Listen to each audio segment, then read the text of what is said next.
അതായത് അയാൾ ഉപദ്രവിക്കുമെന്ന് പേടിച്ച് വലിയൊരു തടിക്കഷ്ണത്തിൽ കാൽപാദം കടക്കാനുള്ള ദ്വാരമുണ്ടാക്കിയിട്ട് രോഗിയുടെ കാല് അതിൽ കടത്തി ആപ്പ് വെച്ച് മുറുക്കി വീട്ടിലൊരു ഭാഗത്ത് താമസിപ്പിക്കും.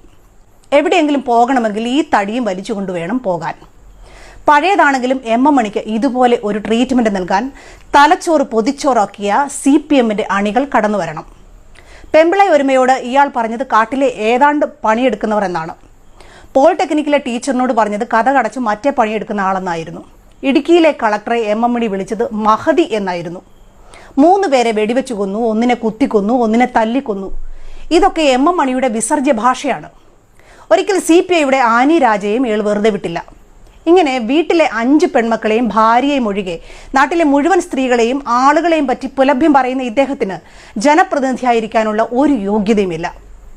ഇങ്ങനെ രാഷ്ട്രീയ പുലയാട്ട് നടത്തുന്നയാളെ വിശുദ്ധനാക്കി ചുമന്നു നടന്ന് കേരളത്തിന്റെ സാംസ്കാരിക അന്തരീക്ഷത്തിന് ജീർണത ഉണ്ടാക്കിയ